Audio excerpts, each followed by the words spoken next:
Hello guys, welcome back to my channel. তো চলে এসেছি আবারও একটা শর্টস নিয়ে। তো তোমাদেরকে বলেইছিলাম এই আগের পার্টে যে এরপরে আমরা চা খাওয়ার পর কোথায় কোথায় গিয়েছিলাম, কী বা খেয়েছিলাম, সেটা তোমাদের সমস্ত কিছু তুলে ধরবো।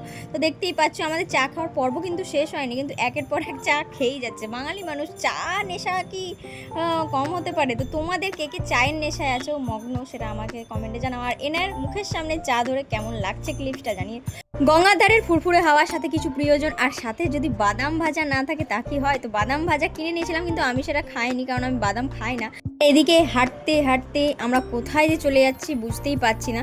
শেষে আমাদেরকে পেছন থেকে ডাকা হলো, আর দেখলাম যে ফুচকা চলে এসেছে। তো ফুচকা খেয়ে নিয়েছিলাম, সেখানকার ফুচকা একটু আলাদাই টেস্ট, আর তার সাথে একটু আইসক্রিমও খেয়ে নিয়েছিলাম, কারণ ঝাল ঝাল ছিল ফুচকাটা। তারপরে আমরা আবার বাড়ির দিকে রওনা হয়ে গিয়েছিলাম। সাথে দেখছো দিগন্ত পথ চলছে, কিন্তু তোমাদের সামনে গানটা তুলে ধরতে পারছি না। কি গান নিচে কমেন্টে জানিয়ে দাও, কারণ এই গানগুলোর জন্য আমার কপিরাইট পড়ছে, তাই আবার নতুন করে তোমাদের সামনে তুলে ধরছি ব্লগ, তার জন্য সরি চেয়ে নিচ্ছি। তো দেখতেই পাচ্ছ ভেতরের অ্যাম্বিয়েন্সটা দেখতেই পেলে যে কে কেমন কোথায় কিভাবে বসে আছে। দেখতেই পাচ্ছ এই করে করেই বাড়ি যেতে প্রায় 10টা বেজে গিয়েছিল। সন্ধ্যেটা খুব সুন্দর কেটেছিল সেই দিন। তো দেখতেই পাচ্ছ আবারও একটা গান, এই গানটা কি নিজে কমেন্টে জানাও দেখি। মোস্ট ফেভারিট গানগুলো আমি চালাচ্ছিলাম, কেন সেটা বুঝতেই পারছো। একজনকে দেখছি শুধু জানলার ধারে ভেবেই যাচ্ছে, কি যে ভাবছে ওটাই আমি ভাবছি, যে হয়তো ভাবছে যে মাইলটা কত দূর এলো, এবার বাড়ি গিয়ে আমি ঘুমোবো।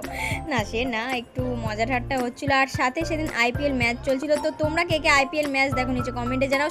আবার আসার পথে চাও খেয়ে নিয়েছিল। ও এই চা, এটা আমি কোথায় চলে এলাম?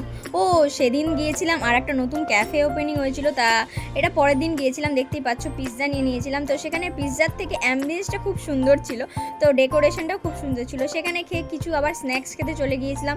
পিৎজাটা নিয়েছিলাম পনির পিৎজা, কারণ উনি ননভেজ খান, মানে ননভেজ মানে চিকেন খান না। তো তারপরের দিন দেখতেই পাচ্ছ একজনকে খুব খাটাচ্ছিলাম। চাটনির ফল ছিল খুব সুন্দর সুস্বাদু, চাউমিন করে খাইয়েছিল। তো দেখা হচ্ছে নেক্সট কোনো শর্টসে, আর এইভাবেই তোমরা আমার পাশে থেকেও। দেখা হচ্ছে পরের শর্টসে। Bye bye.